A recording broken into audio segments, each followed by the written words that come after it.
Well, hello there and good afternoon. We are headed into Lefroy to buy something that I saw on a survival channel that I need to add to my kit because we are leaving tomorrow for the Adirondacks and I've got to be at Paul's house by 6 a.m. He originally had this hike scheduled to be done in 2 days, but it's like 46 kilometers and I think 6 or 7 summits, and 1 or 2 of them you literally have to go hike all the way to the top, hit the summit, and then hike all the way back down to the valley, and then all the way up to the next summit. There's a couple of those which isn't fun. So back in the maybe last year or the year before when we did the 7 summits, you hiked along this long valley and then you went up and you summited the first mountain, and then it was a ridge. So you didn't go down to the valley and then up another mountain. You descend back into like these little mini valleys and then you summit again and just keep doing that until the hike is over, and then you got a long hike out. So the hike that Paul's put together, it's kind of like a wheel. So we're up in the, let's say in the north, that's where the parking lot is, and then we hike all the way into our first, like all along this valley to our first base of a mountain, and then we got to summit that, come back down, and then summit the next one, go down, and that will be our day 1. Day 2 we'll do 2 to 3 more summits, and day 3 we'll do the last 1 or 2 summits.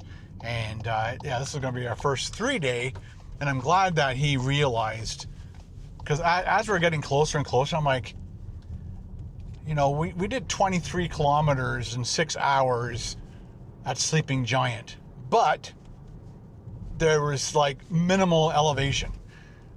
When you climb these peaks in the Adirondacks, they're grueling because you are like high stepping up rocks and for long periods of time, and you have to stop every once in a while because your heart is beating out of your chest. And I'm about 50 to 60 pounds heavier than Paul, so it's pretty tough. It is definitely tougher on me than it is on Paul and Matthew. So good news, before we get into why we're going here. Oh, I should have gone to that one. I don't think it will matter. So the good news is the last hike we went on, I was 200, and there's firefighters here. I'm hoping there's not an issue. There's no truck, there's just 2 firefighters. So the last trip we went on, I was 226 pounds. This person was moving, but I don't know what he's doing. I guess I'll go around him. And then he's backing into me now. Oh boy. Okay, so let's just shut that off. Calm. So there's a fly in here for the last couple days, and as I'm trying to talk to you guys in a vlog, he just touches your calf, touches your other calf, touches your other calf, and makes you want to go nuts. Get out. Get out. Anyway, so over the last couple of weeks, I've been eating as best as I can. Again, I haven't had any alcohol. I've been eating very low carbs, definitely the lowest sugars I could possibly ever eat. And, oh, there's the fire truck. It's not a fire truck. It's like a pickup truck over there. Like a pickup truck with a cab on the back. I keep getting distracted. I apologize. So now I'm down to, as of today, I was 220. So I've lost 6 pounds. So I'm not going to be dragging 6 pounds with me around for the next 3 days. So I'm pretty happy about that. I think on Wednesday I stood on the scale and I was still like 224 or 223. I'm like, I am like eating in a deficit. I've been doing like 10,000 steps a day for multiple days, and purposely walking to go pick up my car, and I could have taken my bicycle and it would have been so much faster and easier. But I just been definitely walking lots so I could be prepared for this 3-day killer hike. And so one of the things I watched, so that was the good news. Lost 6 pounds. Yay. Doesn't mean I'm going to carry 6 more pounds. I got that new water filter thing. I also have an empty water container. I'm going to have my 2 jugs. Hopefully within the first day, we'll be hitting some streams where I can filter some more water out, and it's going to be all good. So the video I watched was a gentleman who was talking about just tips and tricks that he's learned over the years. And one of them that I really, really liked was he gets a Bic lighter. So I have those special matches, but when you light it, it won't stop burning. Like, it's funny, when you light it, you light your stove, you tend to just out of decades of your life, putting a match out as soon as you've lit what you wanted to light. These things don't. They don't. You can put them under, I'm not sure you can put them underwater, but if it's pouring rain, they'll light and they will not get put out by the water. So they burn very, very hot and very, very fast. So a lot of people will carry a Bic lighter, and not only will they carry the Bic lighter because you can just go and then you put it back in your pocket or wherever, but then you wrap duct tape around the Bic lighter. So he compared the difference between, there are hikers that love their Bic lighter with electrician's tape wrapped around it, and because you can pick it off and fix little things here and there. But he recommends duct tape because duct tape can actually burn like a candle almost. So you can actually rip off a string of it and wrap it up and then actually light it on fire, and it will burn without using the fuel of your lighter. So again, we're not going for months. We're just going for 3 days.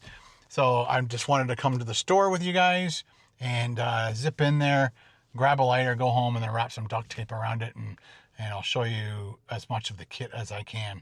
You guys ready? Let's go. Oh, it's a boot drive or something. Got a couple toonies in here for sure. I'm like, why are they just standing there drinking? They're drinking like, there we go. I think I've got another loony in there. You go, $5. Is that cool? $5. Perfect. Hey guys. How's it going? All right. I'm like, why are they just standing there? Like, thank you so much. And then I'm looking around for a truck, and I'm like, oh. And then I saw it finally. Then I saw the sign. Yeah, it's a fundraiser for families, right? Like, okay. Christmas presents for Christmas. Right. Food banks. Right? That's awesome. So, yeah. Thank you for doing that. I give back best we can, right? I remember Bradford doing one because they wanted to buy a Jaws of Life, so but they're blocking the road. So both ways, so I think they had to be shut down. But it was good. Yeah, I appreciate it.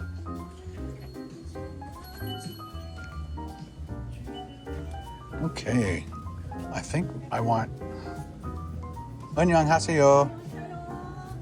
I think I'm gonna go with this color. There is a yellow. I want yellow so I can see it easier. It's in the bottom of my bag. Perfect. That's all I need. 338. 네, we all good. Thank you. Thank you. Bye. What? Have to learn that one. Have a good weekend, guys. Works. Let's check it again. Okay. Let's get back home. It's the first lighter I bought in 40 years. I don't know. Well, it was very cool of them to raise some money for underprivileged families and people who are struggling. You know, you get a couple hundred people in here dropping $5, $10, $15, $20. That adds up pretty quickly. Hopefully they've been here all week or all weekend. There's another sandwich sign there letting you know that they're here. Okay, we got our lighter, so now we've got to go put the duct tape around it, throw that into our pack.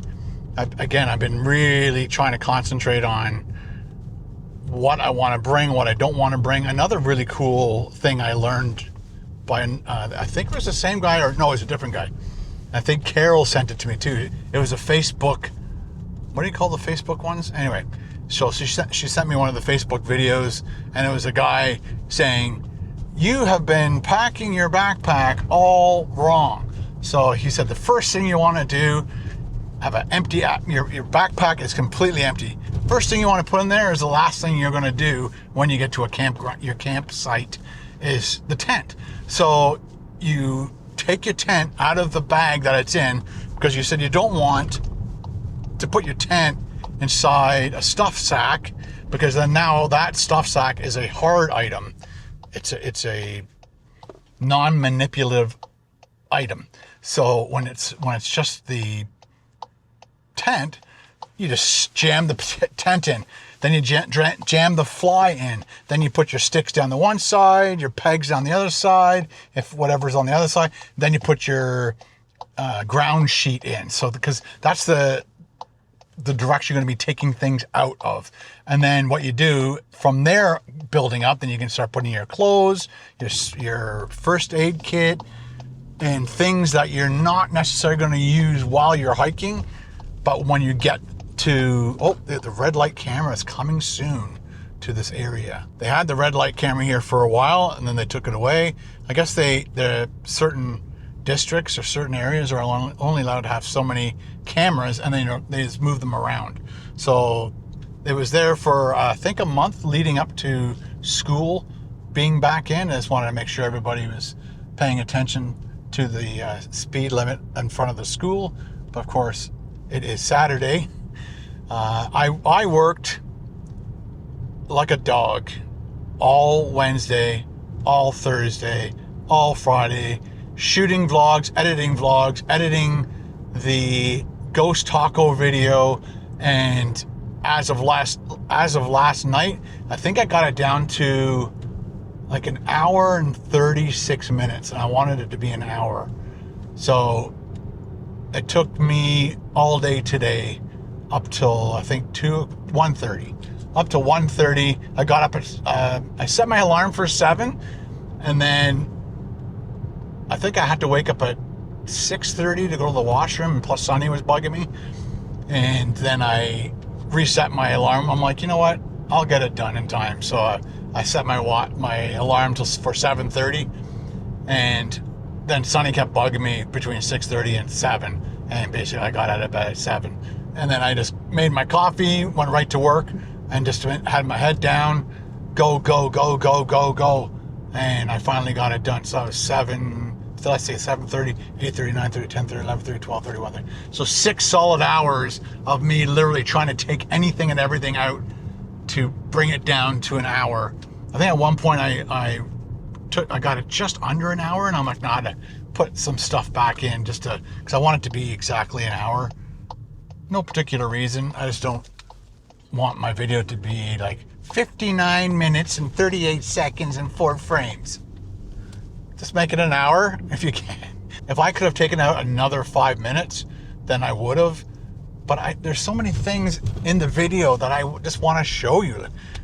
Like I shot 2 full days of footage, and there's so many things I took out that I would like to have put back in. I know there are other YouTubers that will, as they're taking things out, they'll put that footage into another timeline, and then they'll kind of make an uncut and raw, unseen scenes. And maybe I should start doing that. What do you guys think? Start making, and I either could put it up. I don't think people would enjoy it if it was on KBD Productions TV. But I think if I put it on here, like started a vlog saying, "Hey guys, here's all the footage that I didn't put in the main video. Would you guys like to see that, or do you just want me to just continue with my regular everyday vlogs, just like today?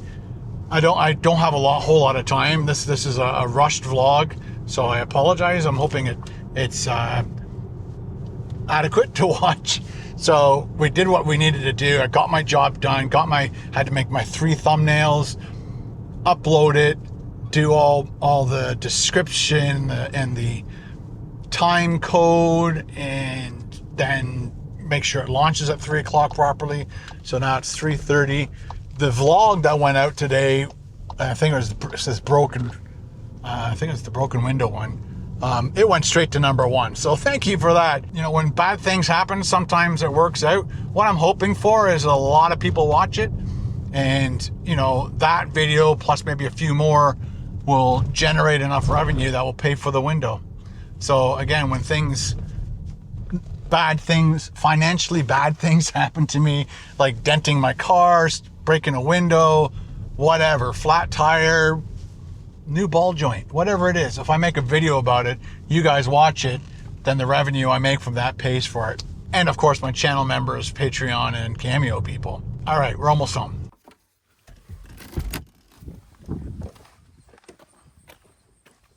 This camera is so hot. Just being in the sun and working at 4K. It's probably like, I don't know, 90 to 100 degrees on the top. Certain parts are hot.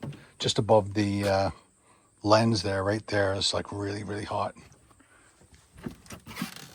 Here, kitty, kitty, kitty, kitty. And sunny, I know. There's one, and there's two. And I forgot to mention last night, Carol and I did steaks. So the Costco steaks that we bought, I found one of the bigger ones for myself, one of the smaller ones for Carol, because Carol didn't want to eat a lot. So I salted them up and put the garlic powder on them and then fried them up. And then at the end, started basting them with butter. Oh, it was so good. Oh, and then I put a bunch of shrimp on mine. So it was a good dinner. Let me get the duct tape. There you go. Got them both. Again, Carol bought this for me before I even watched that video. She's a firm believer of bringing duct tape on adventures just because she knows how valuable it is. It's a great tool. Carol's helping out one of our neighbors by babysitting their dog. So like the cats, and I've just been busy editing videos for you guys. So the cats, they got out yesterday, but I don't believe they've been out at all today. Just making sure all this stuff is off. There's always that one little strip, right? Okay, so again, it's like the perfect size tape to the lighter. So you just find your end. I hear you, dude. I would love to take you out. Just gonna make this video. It's 3:37. I'll edit the video, okay? Sorry, I'm having a discussion with my cat. Oh, and this side, it's got crap on it too. There we go. I'll have to import all this footage and then edit this video so that it can be up for the vlog channel. And then you just wrap it. Do your best to make sure it overlaps properly. Oh, no, no, no, no. Don't let it do that. Okay, whew, saved. Okay, I wanted to turn it so you guys can see. I hear you, buddy. Just let me get my job done, then we can hang out, okay? Saturday night. It's already, I think it's on a little bit crooked, so I'm trying to correct that. So I'm not sure how many, I think you'd want to put on as much as you can. Keeps kind of going off track a little bit. Again, this is the first time I've ever re-rolled duct tape onto something else. It'd be interesting to know, like, I don't think he said how much duct tape he puts on it. It looked about that much. I'm thinking like 3 feet. Let's see what 3 feet looks like. I've done at least 2. Because you don't want to bring this whole thing of duct tape. And then that's it.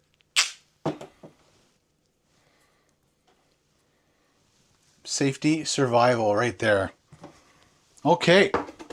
There you go, guys. There is your last vlog until I come back from our trip.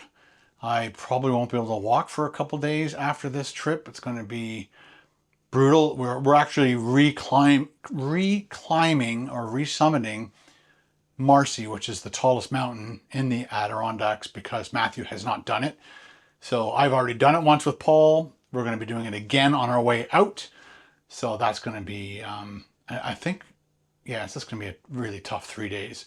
And I'm hoping in the future that Ben will want to start to do more and start to do, and I'll be probably reclimbing most of the mountains I've already done, because I'd love to do these with my son. So I just wish he had a different kind of job where he could, I'm super happy that he's got a job, let me tell you, but it'd be kind of fun if he had a job where he could, you know, move things around and do some of these things with Paul, me, and Matthew. Anyway, thanks again for watching, guys. I appreciate all your support. We'll see you again in the next vlog. Ciao.